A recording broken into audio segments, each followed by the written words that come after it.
விசாலாட்சியான்னு விசாலாட்சியோடு போனார். இது யார் சார்? சீதா மாமியே தெரியும். Who is this Visalakshi? அதே சீதை தான் விசாலாட்சி. ஏன்னர் பெரிய கண்கள் படைத்தவள். அது எதுக்கு சுவாமி இங்க சொல்லணும்னா, சீதை ராமரோட ஆராதனத்துக்கு போயிட்டு இருக்காளாம். ராமர் அமர்ந்தபடியே பஞ்சபாத்திரங்கள் எல்லாம் வச்சுட்டு பெருமாளுக்கு ஆராதனம் பண்ணிட்டு இருக்கார். சயன கோலத்துல பெருமாள் இருக்கார். அவருக்கு ஜெகநாதன்னு பேரு. அவருக்கு வெகு நாட்கள் கழித்து ராமர் ஆராதனம் பண்ணிட்டு இருக்கார். ரொம்ப ஒரு டச் விட்டு போயிடுத்துன்னு வச்சுங்கோ. அப்ப ஆராதனத்துல ஒரு ப்ராப்ளம் வரும். என்னன்னா, ஹாரதி இப்படி சுத்தணும், மணி இப்படி ஆட்டணும். அது பொதுவா என்ன ஆயிடும், இது இப்படி சுத்தம், இது இப்படி ஆடும். அதனால சீதை பார்த்துட்டு இருக்கா, நம்ம ஆத்துக்காரருக்கு தான் டச்சு விட்டு போயிடுத்தே இல்லையா, இவர் என்னமாதான் ஆராதனம் பண்றாருன்னு பார்த்தாலாம். அவ்வளவு அழகா இது ஆடுறதான், இது சுத்தறதான், இது ஆடுறதான், இது சுத்தறதான், பரவாயில்லையே.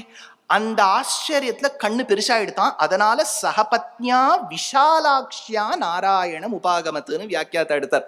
ரெண்டாவது அர்த்தம் சொன்னார், இவள் பார்ப்பது ராமனை, ராமன் வழிபடுவது ஜெகநாதனை, இவனேதான் அவன், இவன் அழகனா அவன் அழகனான்னு பார்த்தாளாம். ராமரை பார்த்த போது தோள் கண்டார் தோளே கண்டார்னு இவனுடைய வடிவழகில் ஈடுபட்டு இருந்தாள்.